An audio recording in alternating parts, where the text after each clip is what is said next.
ফেব্রুয়ারিতে নির্বাচন, আমরা ফেব্রুয়ারিতে চলে যাব। আমাদের পিছিয়ে আসার বিন্দুমাত্র চিন্তা নাই, বিন্দুমাত্র চিন্তা নেই।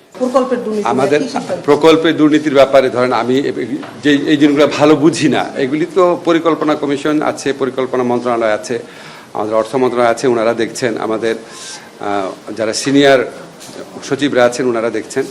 আমাদের যেটা করার কথা যে দুর্নীতি দমন কমিশন সংক্রান্ত যে আমাদের কমিশন ছিল, সংস্কার কমিশন ছিল, এই কমিশন যে প্রস্তাবগুলো দিয়েছিল, এই প্রস্তাবগুলোর আলোকে আমরা খুব দ্রুত এই দুর্নীতি কমিশনের প্রস্তাব যে খুব দ্রুত আইনগত পরিবর্তনগুলো করব। আপনাদের একটা শুধু অগ্রগতি জানাতে পারি যে আমাদের এই আইনগুলোর কাজ, সংস্কারমূলক কাজ দ্রুততর করার জন্য আমরা যে ব্যারিস্টার তানিম শাওন আছে, ডক্টর কামাল হোসেন ফার্মের যে পার্টনার, উনি একদম বিনা বেতনে অবৈতনিকভাবে আমাদের এখানে সার্বক্ষণিক একজন কনসালটেন্ট হিসেবে কাজ করছেন, আজকের থেকে শুরু করেছেন। এটাই রাখছি যে ফেব্রুয়ারিতে নির্বাচন, আমরা ফেব্রুয়ারিতে চলে যাব। এখন রাজনৈতিক দল তো বিভিন্ন উদ্দেশ্যে বিভিন্ন কথা বলে, এবং ওইটা তো একটা রাজনীতির প্রক্রিয়া।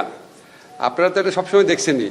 এখন বাংলাদেশে যারা ট্র্যাডিশনালি যে সমস্ত রাজনৈতিক কথাবার্তা হতো, এখনও ঠিক ওই রকমভাবেই কথাবার্তা হচ্ছে। কথাবার্তা খুব বেশি গুণগত পরিবর্তন হয় নাই। ফলে নির্বাচনের সময় নিয়ে কে কী বললো না বললো, এটা আপনার রাজনৈতিক প্রক্রিয়ার অংশ হিসেবেই দেখবেন। আমাদের সরকারের পক্ষ থেকে আমরা দৃঢ় প্রতিজ্ঞ আছি।